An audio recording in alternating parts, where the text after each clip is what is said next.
Let's go bisa nongeye kugusuza kandi mwayikaze ukurikirana ibiganiro n'amakuru cyano kuri Darwin Sport Zone kugira ngo inshuti yakadasoka Darwin impamvu ko nangira video yanjye umunsi kabisa ngenda ngusabira umugisha ku Mana imari igenda kwitaho kuko uri umuntu w'umugabo kabisa ikindi rero kiba kinzanye hano kuri no masaha kuri Darwin Sport Zone n'amakuru menshi imikino kabisa nakagezweho ubona ko rwose ari menshi cyane abari ku mugane Ibrahim ndetse na mu gihugu cyacu Rwanda kabisa murabizi neza cyane kabisa ubwo ikipe ya APR kabisa ku saa 9 yakiriraga ikipe ya Gorilla FC baguye miswi rero ubusa ku busa ni match yavugishije abantu benshi cyane kabisa by'umwihariko abafana b'ikipe ya Sport ndetse n'ubuyobozi bw'ikipe ya Sport kabisa maragenda rwose batebya bavuga ngo rwose amategeko rwose akurikizwe dore ikipe ya APR rwose yabanje abanyamahanga bagera kuri 7 mu kibuga dore ko rwose ubwo championnat atangiraga itegeko ry'abanyamahanga bagomba kuzaza banza mu kibuga bari barigize abanyamahanga bagera kuri 6 rwose bagomba kuba bari mu kibuga icyarimwe ikipe ya APR rwose yakoze amakosa igenda ibanza mu kibuga rero abakinnyi bagera kuri 7 reka dutegereze turebe ko bizaba bimeze benshi cyane rero bamaragenda bavuga ko ikipe ya APR yagenda iterwa mpaga n'ikipe ya Ariya ya Gorilla reka dutegereze icyamategeko azagenda yanzura ubona ko yavugishije abantu benshi cyane kabisa ndahita nkomeza ati Darwin werekeje ara ku mugane Burayi kabisa dore ko hari muri Premier League yari yagarutse hari match nyinshi cyane kabisa dore ikipe ya Tottenham kabisa mu kanya gashize inyagiye ikipe ya Aston Villa ibitego bigera kuri 4 kuri kimwe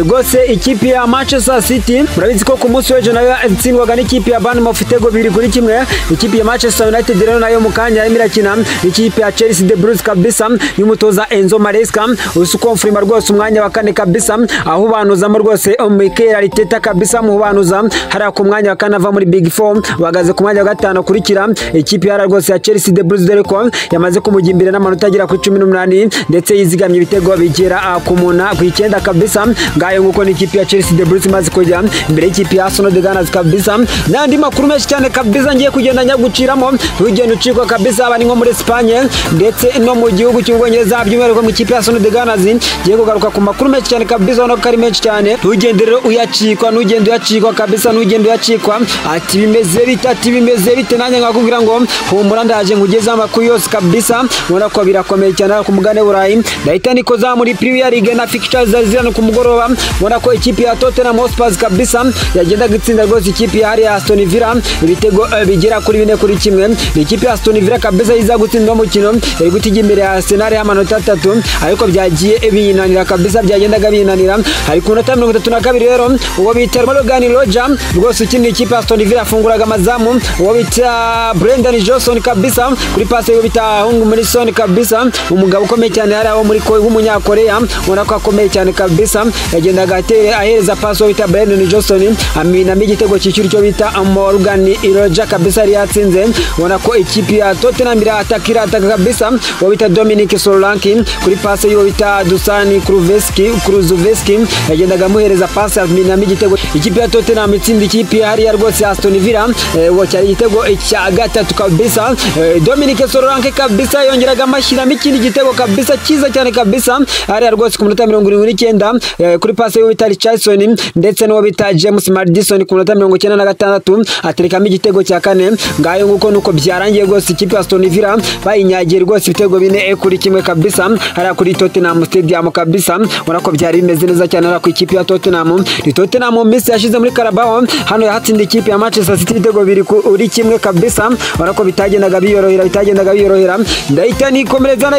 ati Darwin werekeje nanjye ngakubwira ngo nerekeje kuri fixtures kabisa nyinshi cyane habarizo mu Butaliyani muri Espagne mu Budage mu Bwongereza rwose ngiye kugenda nzicamo ndetse no muri Espagne kabisa nakubwira ko ikipe ya rwose ya FC Barcelona isa 15 kabisa yakiraga ikipe ya Espanyol kabisa ubona ko byari meze neza cyane ikipe ya Espanyol ipakirwa rwose ibitego bigera kuri 3 kuri kimwe ikipe ya FC Barcelona umutoza Hans Flick kabikomeje guyobora championnat ya Espagne kabisa imeze cyane hamwe n'umutoza Hans Flick kabisa no mukinnyi rero bamwita Dani Olmo ku minota 12 yaramininnyemo kabisa kuri passe yo bita Lamine Yamal kabisa na Zalawi Ebana umunya Espagne ukomeye cyane kabisa atangaga passe kwa Dani Olmo umunya Espagne mugenzi we ndetse wo bita Rafinha kuri passe yo bita Marque Casado kabisa yamuhaga passe ku minota 23 wo bita Dani Olmo aza guterekamo igitego cyiza cyane ku minota 31 igitego cyiza cyane kabisa kibi igitego cya gatatu cya FC Barcelona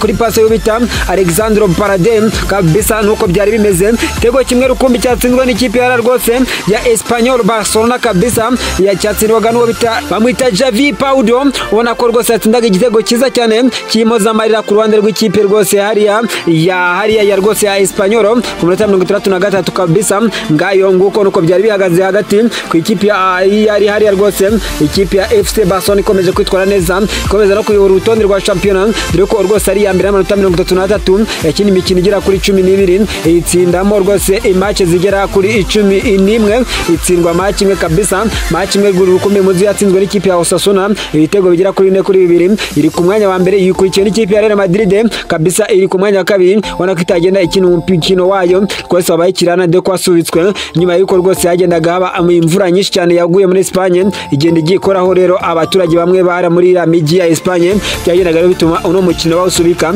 Atletico Madrid imaze rwose irimo irakina iri ku mwanya rwose wa gatatu kabisa n'amanota 23 kabisa Villarreal iri ku mwanya wa kane n'amanota agera kuri 21 ngayo nguko rwose ni hara muri Espagne nuko bihagaze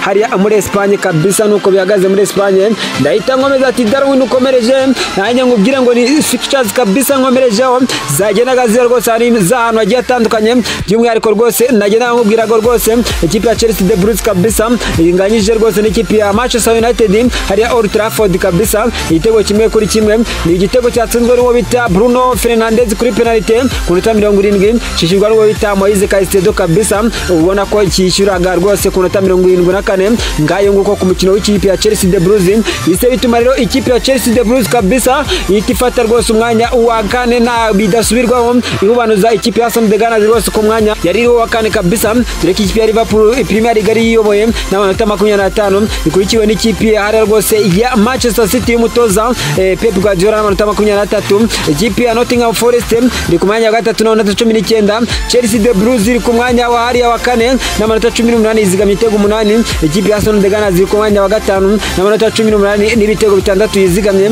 ikipe ya Aston Villa iri ku mwanya wa gatandatu n'amanota 18 izigamye ibitego bigera kuri 2 Tottenham Hotspur yazamutse ku mwanya wa 7 n'amanota 16 izigamye ibitego 11 Brighton Hove Albion kabisa iri ku mwanya wa 8 n'amanota 16 ubona ko nuko bimeze ikipe nka Manchester United rwose igumye ku mwanya wayo wa 13 ifite amanota agera kuri 12 kabisa ngayo nguko nuko bimeze ara muri Premier League kabisa ngayo nguko kabisa nuko bimeze ndahita nikomeza na fixtures kabisa ziri ku mugoroba nuko nagendaga mbikubwira ati Darwin werekeje nanya gakubwira ngo rwose ndacyari muri fixtures ikipe ya rwose Atletico Madrid yatsinze ibitego 2 Las Palmas kabisa ngo nabikubwiraga Barcelona itsinda 3-1 ikipe ya Espanyol ikipe ya Sevilla irimira kubitwa half time kabisa ikipe ya Real Sociedad kabisa ikipe ya Atletico Club Bilbao irakina Real Betis ku isa ine kabisa ubona ko birakomeye cyane bikomereza mu Budage banganya gusa kusa mayanze na Freiburg kabisa Borussia Mönchengladbach kubise WW ibitego 4-1 ubona ko byari bikomeye cyane ndata nikomereza na championnat rwose y'Abataliyani kabisa ikipe ya Napoli rwose yamaze gukubitwa kabisa ikipe ya Atalanta Torino itsindwa na Fiorentina igitego kimwe kubusa ikipe ya